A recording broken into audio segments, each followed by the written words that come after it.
Hey everybody, it is Scott Brown here with day 21, up to day 21 already, of Darren LaCroix's 90-day Facebook Live Challenge. And the question today is pretty simple. Why should you invest in other people's development? Why should you? Why should you invest in other people's development? This question's had me pondering it all day today for a couple reasons. I went to a SHRM meeting today, and I heard a long presentation from a group of very successful HR people who were very data-driven and metric-driven, but were not relationship-driven. What's up, Duff? How are you doing, my friend?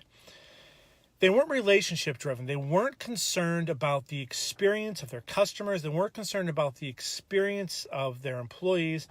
What they were concerned about was the metrics. How much can they get? How do you drive business?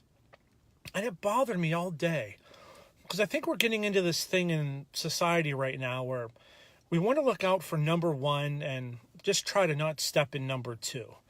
That somehow we've developed this rule for life that whoever has the most toys at the end of the day wins. And I don't believe that. I don't believe it for one bit. And I've spent my life, my career, trying to help other people succeed. And I've done so kind of at my own peril in some ways. Because I've been told far too many times that I'm too nice of a guy for my own good, that I care about others too much, and that you need to protect yourself more because nobody else is ever going to look out for you except for yourself. And I think that's a sad statement. I think that's a sad way to look at the world, and it's not aligned with how I believe the world works and who I believe I'm supposed to be and how I believe leaders work.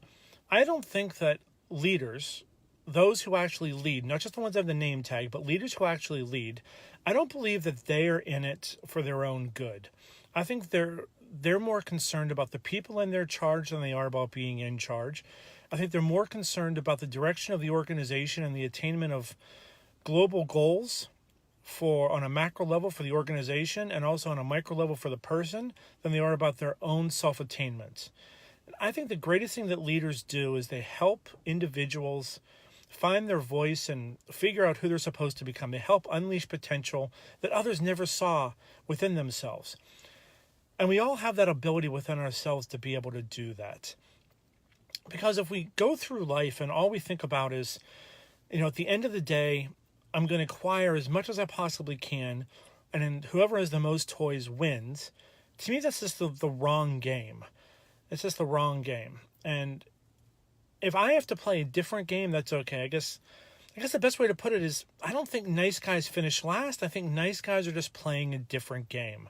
That we're playing a game that's more based upon who can we help, and along the way, we know that by helping others, that by teaching, that by educating, that by investing in others, we're actually investing in ourselves and in our own growth and our organization's growth and our team's growth, that we're getting as much out of it as what we put into it for others.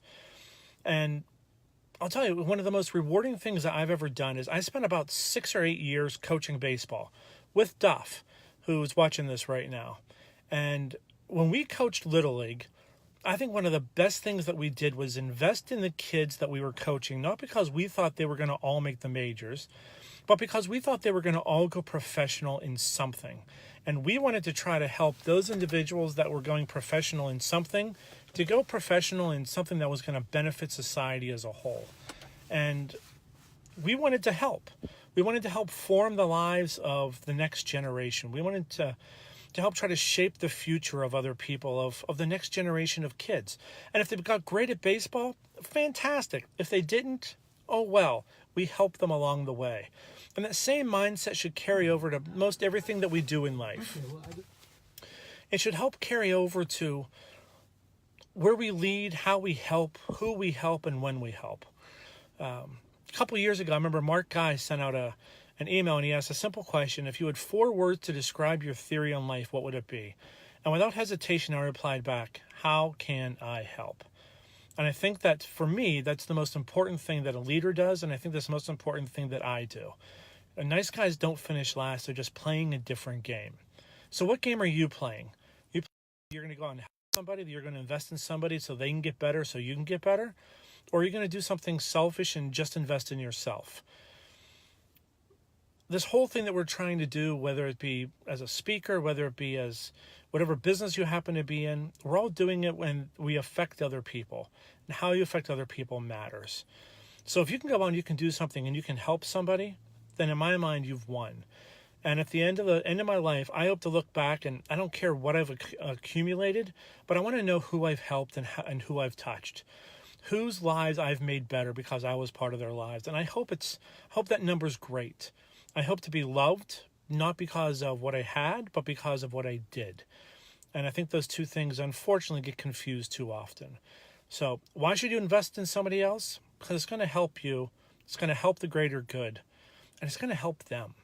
And if we can do nothing else today but that, it was a great day. So I will see you tomorrow, and hope you guys have a great night. See you, everyone.